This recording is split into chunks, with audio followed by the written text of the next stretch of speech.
Here. Oh. World. Who started the First World War? Not Muslims. Who started the Second World War? Not Muslims.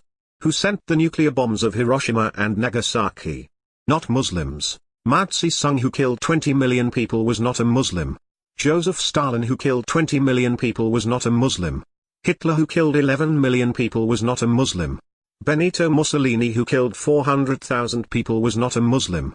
5 million deaths in Vietnam War were not caused by the Muslims. 12 million deaths in the Iraq War were not caused by the Muslims. Thousands of deaths in Afghanistan were not caused by the Muslims.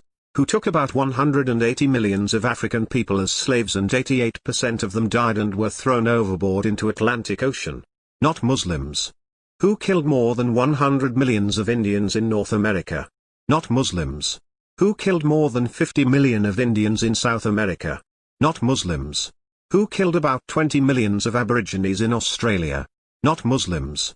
No, not Muslims. First of all, you will have to define terrorism properly. If a non-Muslim does something bad, it is crime.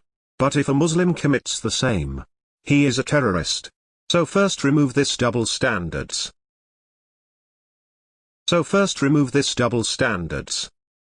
Then come to the point. It's a statistical fact that Muslims do not commit most acts of terrorism, and if someone did, you still can't blame Islam.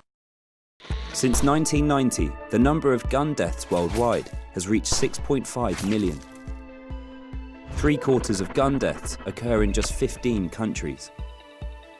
Latin America is home to some of the world's most violent countries by murder rate. El Salvador, Venezuela and Guatemala are the top 3 countries for deaths caused by guns per population.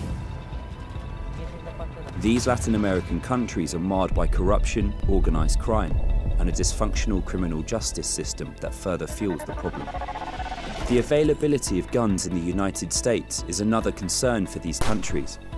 An estimated 200,000 guns a year that were first sold in the United States are smuggled over the southern border and used in violent crimes in Latin America and the Caribbean. In the United States, the constitutional right to bear arms has led to looser regulations and easier access to firearms. This contributes to the 30,000 men, women and children who are killed with guns each year. Mass shootings attract the headlines, but in fact these make up only 0.2% of gun deaths. 60% of gun-related deaths are in fact suicide. America's suicide rate increased by 25% between 1999 and 2015, with nearly 45,000 taking their own lives in 2015 alone. Half of these suicides were carried out with guns. Though guns aren't the most common method of suicide, they are the most lethal. Other wealthy countries have far lower rates of gun violence. In Japan, if you want to own a gun, you must pass a written exam and a shooting range test, alongside a series of mental health, drug and criminal record tests. It has virtually eradicated gun crime. After a mass shooting in 1996, Australia introduced an effective buyback scheme of firearms. In the 20 years following the ban, there was an accelerated decline in total gun deaths. But in America, the House of Representatives has not voted on a single measure to prevent gun violence. And in some states, such as Texas, where students at public colleges can now carry concealed handguns, the law has actually loosened. Easy access to firearms will continue to be the main driver of America's gun deaths.